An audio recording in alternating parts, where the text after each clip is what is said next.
लव्य व्यवस्था अध्याय 21। लव्य व्यवस्था अध्याय 21।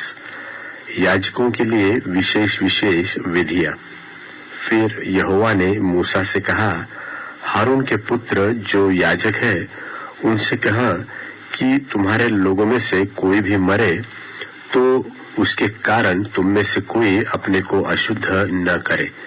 अपने निकट कुटुंबियों अर्थात अपनी माता व पिता व बेटे व बेटी व भाई के लिए व अपनी कुंवारी बहन जिसका विवाह न हुआ हो, जिनका समीपी संबंध है, उनके लिए वह अपने को अशुद्ध कर सकता है।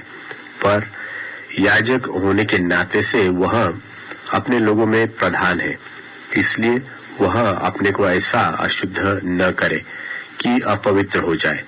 वे न तो अपने सिर मुंडाए और न अपने गाल के बालों को मुंडाए और न अपने शरीर चीरे। वे अपने परमेश्वर के लिए पवित्र बने रहे और अपने परमेश्वर का नाम अपवित्र न करे, क्योंकि वे यहोवा के हव्य को जो उनके परमेश्वर का भोजन है चढ़ाया करते हैं। इस कारण वे पवित्र बने रहे। वे वेश्या व भ्रष्टा को ब्याह न ले और न त्यागी हुए को ब्याह ले, क्योंकि याजक अपने परमेश्वर के लिए पवित्र होता है। इसलिए तू याजक को पवित्र जानना, क्योंकि वह तुम्हारे परमेश्वर का भोजन चढ़ाया करता है। इसलिए वह तेरी दृष्टि में पवित्र ठहरे, क्योंकि मैं यहोवा जो तुमको पवित्र करता हूँ पवित्र हूँ। और यदि याजक की बेटी वेश्या बनकर अपने आप को अपवित्र करे तो वह अपने पिता को अपवित्र ठहराती है, वह आग में जलाई जाए। और जो अपने भाइयों में महायाजक हो, जिसके सिर पर अभिषेक का तेल डाला गया हो और जिसका पवित्र वस्त्रों को पहनने के लिए संस्कार हुआ हो, वह अपने सिर के बाल बिखरने न दे और न अपने वस्त्र फाड़े और न वह किसी लोथ के पास जाए और न अपने पिता व माता के कारण अपने को अशुद्ध करे।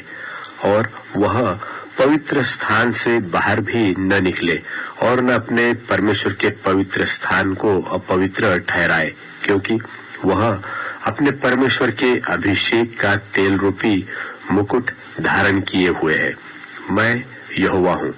और वह कुंवारी ही स्त्री को ब्याहे, जो विधवा व त्यागी हुई व भ्रष्टा व वेश्या हो, ऐसी किसी को वह न ब्याहे। वह अपने ही लोगों के बीच में की किसी की कुंवारी कन्या को ब्याहे, और वह अपने वीर्य को अपने लोगों में अपवित्र न करे, क्योंकि मैं उसका पवित्र करने वाला यहोवा हूँ। फिर यहोवा ने मूसा से कहा, हारून से कहा कि तेरे वंश की पीढ़ी पीढ़ी में जिस किसी के कोई भी दोष हो, वह अपने परमेश्वर का भोजन चढ़ाने के लिए समीप न आए। कोई क्यों न हो जिसमें दोष हो, वह समीप न आए, चाहे वह अंधा हो, चाहे लंगड़ा, चाहे नख चपटा हो, चाहे उसके कुछ अधिक अंग हो, व उसका पाँव व हाथ टूटा हो, व वह कुबड़ा व बौना हो, व उसकी आंख में दोष हो, व उस मनुष्य के चाई व खुजली हो, वह उसके अंड चिपके हो, व हारून याजक के वंश में से जिस किसी में कोई भी दोष हो, वह यहोवा के हव्य चढ़ाने के लिए समीप न आए। वह जो दोष युक्त है कभी भी अपने परमेश्वर का भोजन चढ़ाने के लिए समीप न आए। वह अपने परमेश्वर के पवित्र और परम पवित्र दोनों प्रकार के भोजन को खाए, परंतु उसके दोष के कारण वह न तो बीच वाले पर्दे के भीतर आए और न वेदी के समीप, जिससे ऐसा न हो कि वह मेरे पवित्र स्थानों को अपवित्र करे, क्योंकि मैं उनका पवित्र करने वाला परमेश्वर यहोवा हूँ। इसलिए मूसा ने हारून और उनके पुत्रों को तथा कुल इस्राएलियों को यह बातें कह सुनाई।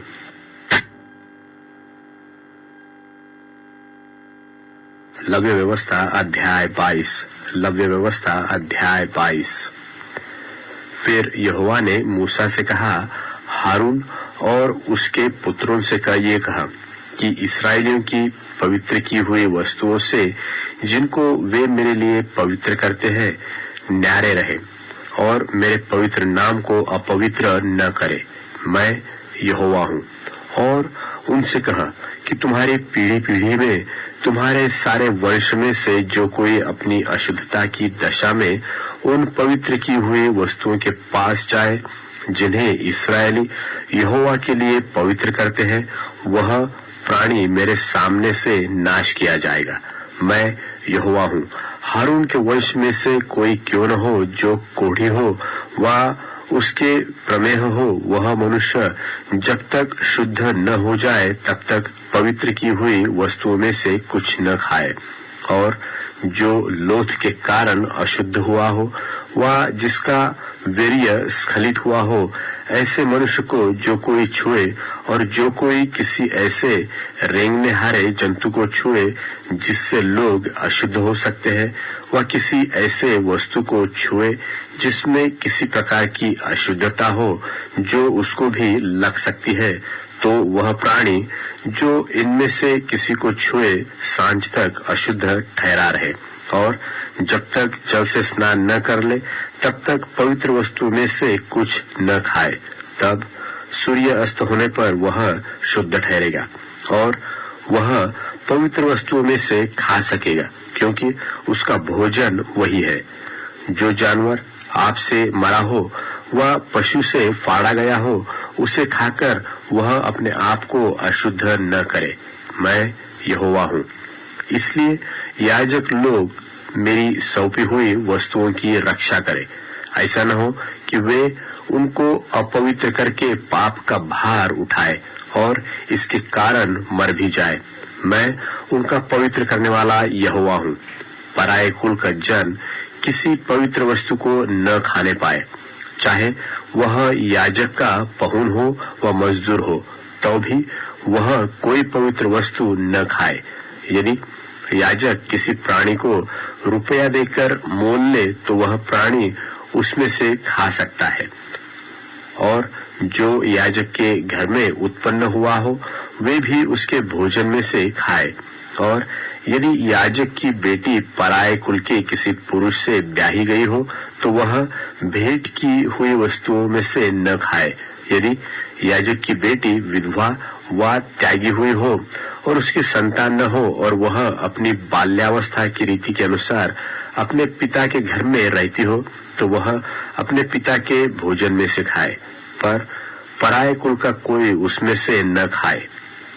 और यदि कोई मनुष्य किसी पवित्र वस्तु में से कुछ भूल से खा जाए तो वह उसका 5वां भाग बढ़ाकर उसे याजक को भर दे। और वे इस्राएलियों की पवित्र की हुई वस्तुओं को जिन्हें वे यहोवा के लिए चढ़ाए अपवित्र न करे। वे उनको अपनी पवित्र वस्तुओं में से खिलाकर उनसे अपराध का दोष न उठाए। मैं उनका पवित्र करने वाला परमेश्वर हूँ। फिर यहोवा ने मूसा से कहा, हारून और उसके पुत्रों से और इस्राएलियों से समझाकर कहा कि इस्राएल के घराने का व इस्राएलियों में रहने वाले परदेशियों में से कोई क्यों न हो जो मन्नत व स्वेच्छा बलि करने के लिए यहोवा को कोई होम बलि चढ़ाए तो अपने निमित्त ग्रहण योग्य ठहरने के लिए बैलों व भेड़ों व बकरियों में से निर्दोष नर चढ़ाए। जिसमें कोई भी दोष हो उसे न चढ़ाना, क्योंकि वह तुम्हारे निमित्त ग्रहण योग्य न ठहरेगा। और जो कोई बैलों व भेड़ बकरियों में से विशेष वस्तु संकल्प करने के लिए व स्वेच्छा बलि के लिए यहोवा को मेल बलि चढ़ाए तो ग्रहण होने के लिए अवश्य है कि वह निर्दोष हो, उसमें भी कोई दोष न हो। जो अंधा व अंग का टूटा व लूला हो व उसमें रसौली व खौरा व खुजली हो, ऐसों को यहोवा के लिए न चढ़ाना। उसको वेदी पर यहोवा के लिए हव्य न चढ़ाना। जिस किसी बैल व भेड़ व बकरे का कोई अंग अधिक व कम हो उसको स्वेच्छा बलि के लिए चढ़ा सकते हो, परंतु मन्नत पूरी करने के लिए वह ग्रहण न होगा। जिसके अंड दबे व कुचले व टूटे व कट गए हो उसको यहोवा के लिए न चढ़ाना और अपने देश में भी ऐसा काम न करना। फिर इनमें से किसी को तुम अपने परमेश्वर का भोजन जानकर किसी परदेशी से लेकर न चढ़ाओ, क्योंकि उनमें उनका बिगाड़ वर्तमान है, उनमें दोष है, इसलिए वे तुम्हारे निमित्त ग्रहण न होंगे। फिर यहोवा ने मूसा से कहा, जब बछड़ा व भेड़ व बकरी व बच्चा उत्पन्न हो तो वह 7 दिन तक अपनी माँ के साथ रहे। फिर 8वें दिन से आगे को वह यहोवा के हव्यवाह चढ़ावे के लिए ग्रहण योग्य ठहरेगा, चाहे गाय चाहे भेड़ी व बकरी हो। उसको और उसके बच्चे को एक ही दिन में बलि न करना। और जब तुम यहोवा के लिए धन्यवाद का मेल बलि चढ़ाओ तो उसे इसी प्रकार से करना जिससे वह ग्रहण योग्य ठहरे, वह उसी दिन खाया जाए, उसमें से कुछ भी बिहान तक रहने न पाए। मैं यहोवा हूँ। और तुम मेरी आज्ञाओं को मानना और उनका पालन करना। मैं यहोवा हूँ। और मेरे पवित्र नाम को अपवित्र न ठहराना, क्योंकि मैं इस्राएलियों के बीच अवश्य ही पवित्र माना जाऊंगा। मैं तुम्हारा पवित्र करने वाला यहोवा हूँ, जो तुमको मिस्र देश से निकाल लाया हूँ, जिससे तुम्हारा परमेश्वर बना रहूं। मैं यहोवा हूँ। लव्य व्यवस्था अध्याय 23। लव्य व्यवस्था अध्याय 23। वर्ष भर के नियत त्योहारों की विधियां। फिर यहोवा ने मूसा से कहा, इस्राएलियों से कह कि यहोवा के पर्व जिनका तुमको पवित्र सभा एकत्रित करने के लिए नियत समय पर प्रचार करना होगा, मेरे वे पर्व ये है। 6 दिन कामकाज किया जाए, पर 7वां दिन परम विश्राम का और परम पवित्र सभा का दिन है। उसमें किसी प्रकार का कामकाज न किया जाए। वह तुम्हारे सब घरों में यहोवा का विश्राम दिन ठहरे। फिर यहोवा के पर्व जिनमें से एक एक के ठहराए हुए समय में तुम्हें पवित्र सभा करने के लिए प्रचार करना होगा, वे ये है। पहले महीने के 14वें दिन को गोधूली के समय यहोवा का फसह हुआ करे, और उसी महीने के 15वें दिन को यहोवा के लिए अखमीरी रोटी का पर्व हुआ करे। उसमें तुम 7 दिन तक अखमीरी रोटी खाया करना। उनमें से पहले दिन तुम्हारी पवित्र सभा हो, और उस दिन परिश्रम का कोई काम न करना, और 7 दिनों तक तुम यहोवा को हव्य चढ़ाया करना, और 7वें दिन पवित्र सभा हो, उस दिन परिश्रम का कोई काम न करना। फिर यहोवा ने मूसा से कहा, इस्राएलियों से कह कि जब तुम उस देश में प्रवेश करो जिसे यहोवा तुम्हें देता है, और उसमें के खेत काटो, तब अपने अपने पके खेत की पहली उपज का पूला याजक के पास ले आया करना, और वह उस पूले को यहोवा के सामने हिलाए कि वह तुम्हारे निमित्त ग्रहण किया जाए। वह उसे विश्राम दिन के दूसरे दिन हिलाए, और जिस दिन तुम पूले को हिलवाओ उसी दिन 1 वर्ष का निर्दोष भेड़ का बच्चा यहोवा के लिए होम बलि चढ़ाना, और उसके साथ का अन्न बलि एपा के 2/10 अंश तेल से सने हुए मैदे का हो। वह सुखदायक सुगंध के लिए यहोवा का हव्य हो, और उसके साथ का अर्घहीन भर की 1/4 दाखमधु हो। और जब तक तुम इस चढ़ावे को अपने परमेश्वर के पास न ले जाओ, उस दिन तक नए खेत में से न तो रोटी खाना, और न भुना हुआ अन्न, और न हरी बाले। यह तुम्हारी पीढ़ी पीढ़ी में तुम्हारे सारे घरानों में सदा की विधि ठहरे। फिर उस विश्राम दिन के दूसरे दिन से, अर्थात जिस दिन तुम हिलाई जाने वाली भेंट के फूले को लाओगे, उस दिन से पूरे 7 विश्राम दिन गिन लेना। 7वें विश्राम दिन के दूसरे दिन तक 50 दिन गिनना, और 50वें दिन यहोवा के लिए नया अन्न बलि चढ़ाना। तुम अपने घरों में से एपा के 2/10 अंश मैदे की 2 रोटियां हिलाने की भेंट के लिए ले आना। वे खमीर के साथ पकाई जाए और यहोवा के लिए पहली उपज ठहरे। और उस रोटी के संग 1 वर्ष के 7 निर्दोष भेड़ के बच्चे और 1 बछड़ा और 2 मेढ़े चढ़ाना। वे अपने अपने साथ के अन्न बलि और अर्घ समेत यहोवा के लिए होम बलि के समान चढ़ाए जाए, अर्थात वे यहोवा के लिए सुखदायक सुगंध देने वाला हव्य ठहरे। फिर पाप बलि के लिए 1 बकरा और मेल बलि के लिए 1 वर्ष के 2 भेड़ के बच्चे चढ़ाना। तब याजक उनको पहली उपज की रोटी समेत यहोवा के सामने हिलाने की भेंट के लिए हिलाए और इन रोटियों के संग वे 2 भेड़ के बच्चे भी हिलाए जाए। वे यहोवा के लिए पवित्र और याजक का भार ठहरे। और तुम उसी दिन यह प्रचार करना कि आज हमारी एक पवित्र सभा होगी और परिश्रम का कोई काम न करना। यह तुम्हारे सारे घरानों में तुम्हारी पीढ़ी पीढ़ी में सदा की विधि ठहरे। जब तुम अपने देश में के खेत काटो तब अपने खेत के कोनों को पूरी रीति से न काटना और खेत में गिरी हुई बालों को न इकट्ठा करना। उसे दीनहीन और परदेशी के लिए छोड़ देना। मैं तुम्हारा परमेश्वर यहोवा हूँ। फिर यहोवा ने मूसा से कहा, इस्राएलियों से कहा कि 7वें महीने के पहले दिन को तुम्हारे लिए परम विश्राम हो। उसमें स्मरण दिलाने के लिए नरसिंगे फूके जाए और एक पवित्र सभा इकट्ठी हो। उस दिन तुम परिश्रम का कोई काम न करना और यहोवा के लिए एक हव्य चढ़ाना। फिर यहोवा ने मूसा से कहा, उसी 7वें महीने का 10वां दिन प्रायश्चित का दिन माना जाए। वह तुम्हारी पवित्र सभा का दिन होगा और उसमें तुम अपने अपने जीव को दुख देना और यहोवा का हव्य चढ़ाना। उस दिन तुम किसी प्रकार का कामकाज न करना, क्योंकि वह प्रायश्चित का दिन नियुक्त किया गया है, जिसमें तुम्हारे परमेश्वर यहोवा के सामने तुम्हारे लिए प्रायश्चित किया जाएगा। इसलिए जो प्राणी उस दिन दुख न सहे वह अपने लोगों में से नाश किया जाएगा, और जो प्राणी उस दिन किसी प्रकार का कामकाज करे उस प्राणी को मैं उसके लोगों के बीच में से नाश कर डालूंगा। तुम किसी प्रकार का कामकाज न करना। यह तुम्हारी पीढ़ी पीढ़ी में तुम्हारे घरानों में सदा की विधि ठहरे।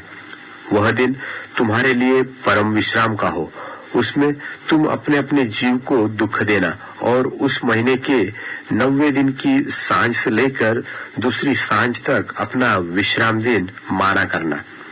फिर यहोवा ने मूसा से कहा, इस्राएलियों से कहा कि उसी 7वें महीने के 15वें दिन से 7 दिन तक यहोवा के लिए झोपड़ियों का पर्व रहा करे।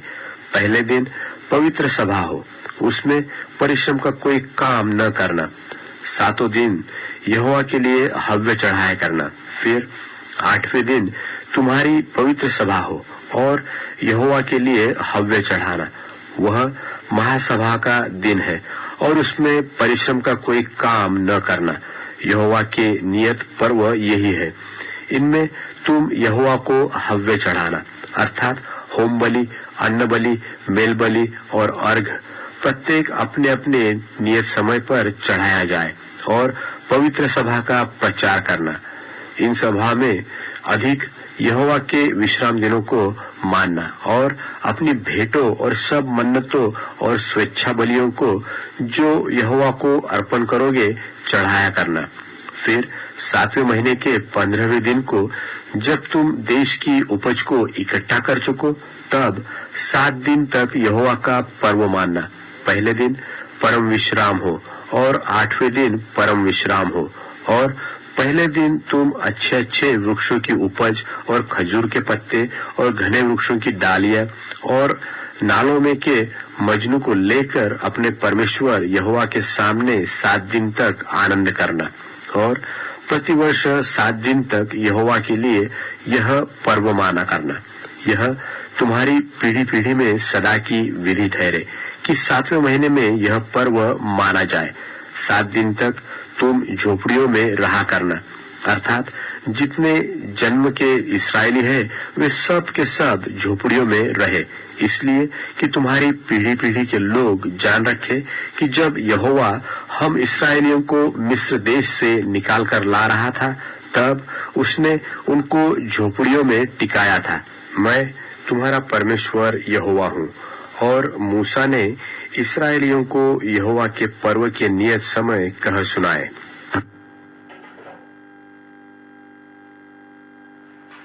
लव्य व्यवस्था अध्याय 24। लव्य व्यवस्था अध्याय 24। पवित्र दीपकों और रोटियों की विधि। फिर यहोवा ने मूसा से कहा, इस्राएलियों को यह आज्ञा दे कि मेरे पास उजियाला देने के लिए कूट के निकाला हुआ जलपाई का निर्मल तेल ले आना, कि दीपक नित्य जलता रहे। हारून उसको मिलाप वाले तंबू में साक्षी पत्र के बीच वाले पर्दे से बाहर यहोवा के सामने नित्य सांझ से भोर तक सजा कर रखे। यह तुम्हारी पीढ़ी पीढ़ी के लिए सदा की विधि ठहरे। वह दीपकों के स्वच्छ दिवट पर यहोवा के सामने नित्य सजाया करे। और तू मैदा लेकर 12 रोटियां पकवाना। प्रत्येक रोटी में एपा का 2/10वां अंश मैदा हो। तब उनकी 2 पांति करके एक एक पांति में 6-6 रोटियां स्वच्छ मेज पर यहोवा के सामने धरना, और एक एक पांति पर चोखा लोबान रखना। फिर वह रोटी पर स्मरण दिलाने वाला वस्तु और यहोवा के लिए हव्य हो। प्रति विश्राम दिन को वह उसे नित्य यहोवा के सन्मुख क्रम से रखा करे। यह सदा की वाचा की रीति इस्राएलियों की ओर से हुआ करे। और वह हारून और उसके पुत्रों की होंगी, और वे उसको किसी पवित्र स्थान में खाए, क्योंकि वह यहोवा के हव्यों में से सदा की विधि के अनुसार हारून के लिए परम पवित्र वस्तु ठहरी है। यहोवा की निंदा आदि प्राणदंड योग्य पापों की व्यवस्था। उन दिनों में किसी इस्राएली स्त्री का बेटा जिसका पिता मिस्री पुरुष था, इस्राएलियों के बीच चला गया, और वह इस्राएली स्त्री का बेटा और एक इस्राएली पुरुष छावनी के बीच आपस में मारपीट करने लगे, और वह इस्राएली स्त्री का बेटा यहोवा के नाम की निंदा करके शाप देने लगा। यह सुनकर लोग उसको मूसा के पास ले गए। उसकी माता का नाम शलोमीत था, जो दान के गोत्र के दिबरी की बेटी थी। उन्होंने उसको हवालात में बंद किया, जिससे यहोवा की आज्ञा से इस बात पर विचार किया जाए। तब यहोवा ने मूसा से कहा, तुम लोग उस शाप देने वाले को छावनी से बाहर लिवा ले जाओ, और जिन्होंने वह निंदा सुनी हो वे सब अपने अपने हाथ उसके सिर पर टेके। तब सारी मंडली के लोग उसको पत्थरवाह करें। और तू इस्राएलियों से कह कि कोई क्यों न हो जो अपने परमेश्वर को शाप दे, उसे अपने पाप का भार उठाना पड़ेगा। यहोवा के नाम की निंदा करने वाला निश्चय मार डाला जाए। सारी मंडली के लोग निश्चय उसको पत्थरवाह करे, चाहे देशी हो चाहे परदेशी। यदि कोई उस नाम की निंदा करे तो वह मार डाला जाए। फिर जो कोई किसी मनुष्य को प्राण से मारे वह निश्चय मार डाला जाए, और जो कोई किसी घरेलू पशु को प्राण से मारे वह उसे भर दे, अर्थात प्राणी की संति प्राणी दे। यदि कोई किसी दूसरे को चोट पहुंचाए तो जैसा उसने किया हो वैसा ही उसके साथ भी किया जाए, अर्थात अंग भंग करने की संति अंग भंग किया जाए। आंख की संति आंख, दांत की संति दांत। जैसी चोट जिसने किसी को पहुंचाई हो वैसी ही उसको भी पहुंचाई जाए, और पशु का मार डालने वाला उसको भर दे, परंतु मनुष्य का मार डालने वाला मार डाला जाए। तुम्हारा नियम एक ही हो, जैसा देशी के लिए वैसा ही परदेशी के लिए।